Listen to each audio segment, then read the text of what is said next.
आज अगर मैं अरब वर्ल्ड बोलूँगा तो आप में से कई लोगों के मन में सबसे पहले इस्लाम धर्म दिमाग में आएगा।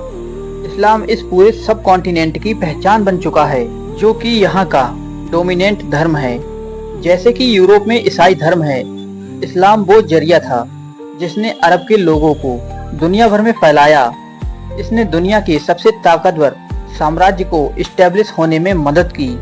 एक टाइम पर इस्लाम के खलीफा ने स्पेन से लेकर नॉर्थ अफ्रीका तक और सेंट्रल एशिया से लेकर इंडिया तक अपना प्रभाव जमा लिया था। लेकिन सवाल यह है कि इस्लाम दुनिया में 7वीं सदी की शुरुआत में आया था। आखिर इस्लाम से पहले इस जगह पर था क्या? और आज जो हम प्रॉब्लम्स देखते हैं यहाँ पर, अलग अलग तरह की लड़ाइयाँ, चाहे वह हमास और इजराइल की लड़ाई हो या फिर सीरिया की, क्या वह सब पहले भी होता था? आखिर इस्लाम के आने से पहले अरब के लोग क्या करते थे, कैसे रहते थे और सबसे इम्पोर्टेंट किस चीज या फिर किस धर्म को मानते थे? आज के इस वीडियो में मैं आपको पैगंबर मोहम्मद और इस्लाम के आने से पहले का अरब बताऊंगा, तो वीडियो को एंड तक जरूर देखिएगा, क्योंकि अपना इतिहास नहीं जानोगे तो खुद को कैसे पहचानोगे। सबसे पहले तो मैं ये क्लियर कर दे रहा हूँ, हम पूरे अरेबियन कॉन्टिनेंट की बात कर रहे होंगे इस वीडियो में। इसमें इजराइल भी शामिल है, इराक और कुवैत जैसे देश भी शामिल होंगे। अब चलते हैं अपनी वीडियो की तरफ।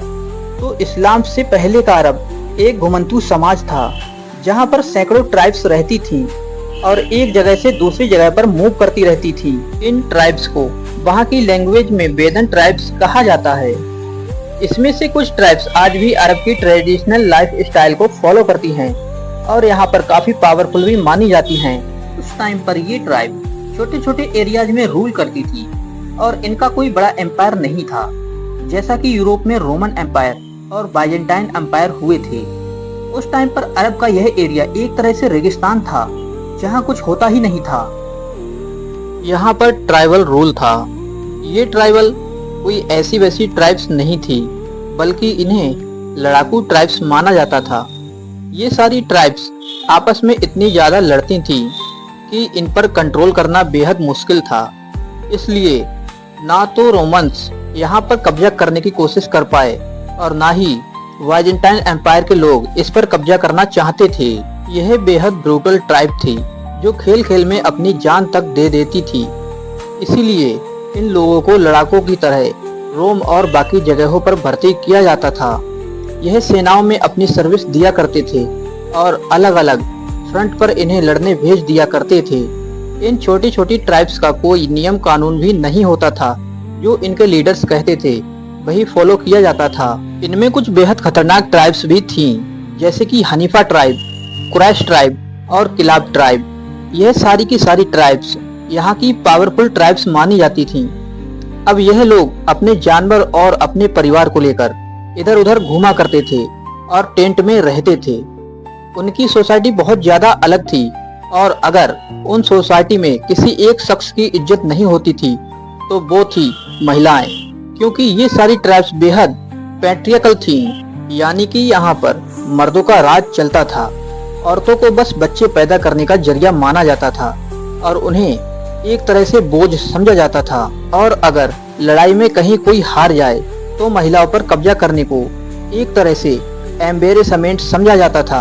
हालांकि यह बाकी दुनिया में भी होता था, लेकिन यहाँ पर इसकी जो मात्रा थी वो बहुत ज्यादा थी। इसे आप ऐसे समझ लो, यहाँ रहने वाले लोगों की 20 से अधिक रानियां या बीवियां हुआ करती थी। कई बार यहाँ पर छोटी बच्चियों को मार दिया जाता था या फिर उन्हें जिंदा दफन कर दिया जाता था। इसीलिए कुरान में इस टाइम को जाहिलियत का टाइम कहा गया है।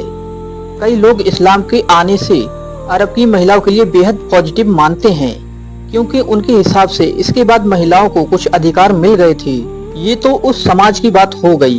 अब अगर आप उस टाइम के रिलीजन की बात करोगे तो यहाँ पर यहूदी धर्म मेन था, जो कि यहाँ पर काफी स्ट्रॉन्ग हुआ करता था। ये ज्यूस 1st सेंचुरी के बाद यहाँ पर आए थे और जब रोमन एम्पायर ने यहाँ पर ज्यूस का परसिक्यूशन यानी उनको भगाना शुरू कर दिया, तो धीरे धीरे सारे यहूदी भागकर अरेबिया में आना शुरू हो गए और आगे चलकर ये ही यहाँ का डोमिनेंट धर्म बन गया। इस्लाम आने से पहले, क्योंकि ये लोग काफी स्ट्रांग थे और इन्होंने आगे चलकर अरब के बड़े हिस्से पर कब्जा कर लिया, जो रेड सी का एरिया है। यहाँ पर इनका कंट्रोल था। यहाँ की लैंड काफी फर्टाइल थी और यहीं से लोग ट्रेड भी कर सकते थे। यही वजह है कि यहाँ पर ज्यादातर यहूदी ही रहा करते थे। कुछ एक और ट्राइब रहती थी, लेकिन यहूदी डोमिनेंट हुआ करते थे। लेकिन इस वजह से यहाँ की जो हनीफा और तमाम जैसी स्ट्रॉन्ग ट्राइब थी, उससे इनकी लड़ाई भी होती थी। लेकिन यह लड़ाई धर्म की लड़ाई नहीं थी, ज्यादातर इकोनॉमी की लड़ाई थी, क्योंकि यहूदी रेड सी वाले एरिया पर अपना कब्जा चाहते थे। और उस टाइम पर ट्राइब्स कोई एक धर्म फॉलो नहीं करती थी, बल्कि उनके अपने अपने देवता होते थे। जैसे कोई लाइट की पूजा करता था तो कोई बारिश की पूजा करता था, कोई सूर्य की पूजा करता था। और इन सारी ट्राइब्स का एक तीर्थ स्थान हुआ करता था। मतलब जितनी भी ट्राइब हैं वह सारी की सारी एक ही जगह पर जाती थी, और वो जगह थी मक्का। सही सुना आपने। उस वक्त भी मक्का काफी इम्पोर्टेंट प्लेस होता था। यहाँ पर इन ट्राइब्स के देवी देवताओं की मूर्तियाँ रखी होती थी। मक्का ही वह जगह है जहाँ पर ट्राइब्स के झगड़ों का सुलहनामा होता था। इसलिए मक्का एक तरह से प्री इस्लामिक अरेबिया का सबसे इम्पोर्टेंट शहर था।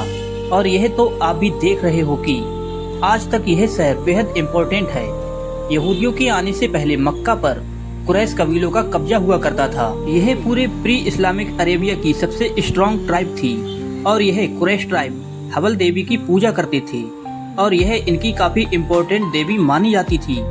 वहीं जिस जगह को आज हम मदीना कहते हैं, उसे तब यतरीब कहा जाता था, और इस जगह पर असद ट्राइब का कब्जा हुआ करता था।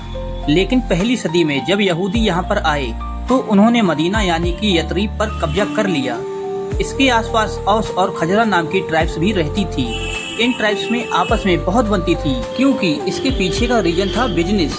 यहूदी असल में बिजनेस क्लास हुआ करते थे, और ये सारी ट्राइब यहूदियों के साथ मिलकर काम करती थी। यह लोग रेड सी वाले एरिया में अनाज उगाते थे, और यहूदी उस अनाज को ले जाकर बाहर देशों में बेच देते थे। इससे जो पैसा मिलता था वो ट्राइब्स आपस में बांट लेती थी। इस तरह से ये बिजनेस करते करते यहूदी यहाँ काफी स्ट्रॉन्ग हो गए। यानी कि इस्लाम से पहले अगर कोई धर्म आप देखोगे तो यहूदी धर्म यहाँ पर काफी ज्यादा पॉपुलर था। अब जिस रास्ते से यहूदी ट्रेड करते थे उनके सेंटर में पड़ता था यतरीब यानी कि मदीना, और इस पर यहूदियों के कब्जे की वजह से इसकी इम्पोर्टेंस बहुत ज्यादा थी। फिर 4th सेंचुरी में यहाँ पर पहली बार ईसाई आए। ईसाई भी काफी पावरफुल थे, और उनके आते ही यहाँ पर लड़ाई होनी शुरू हो गई। यह लड़ाई यहूदियों और ईसाइयों के बीच की लड़ाई थी। यहूदी काफी ताकतवर थे और मदीना पर इनका कब्जा था, और ईसाई इस पर अपना कब्जा चाहते थे। इसीलिए ईसाइयों ने यहूदियों से लड़ाई की शुरुआत की। यहूदी अपने एरिया में काफी पावरफुल थे, और उनके ट्रेड से कहीं ना कहीं जितनी भी ट्राइब थी वो सब जुड़ी हुई थी। घमासान युद्ध के बाद यहूदियों ने ईसाइयों को हरा दिया, और आगे चलकर 6ठी सदी तक यहूदी यहाँ पर डोमिनेंट थे। फिर यहाँ पर इस्लाम आता है, पैगंबर मोहम्मद आते हैं, और मक्का मदीना को एक यात्रा के थ्रू जोड़ा जाता है, जिसे आज हम हज के नाम से जानते हैं। इस्लाम के उदय के बारे में हमने एक वीडियो अलग से बनाई है, जिसका लिंक आपको डिस्क्रिप्शन बॉक्स में मिल जाएगा। अगर आपको हमारी ये वीडियो अच्छी लगी हो तो लाइक करके जरूर जाएं। मिलते हैं आपसे बहुत जल्द एक नई वीडियो के साथ। तब तक के लिए जय हिंद दोस्तों।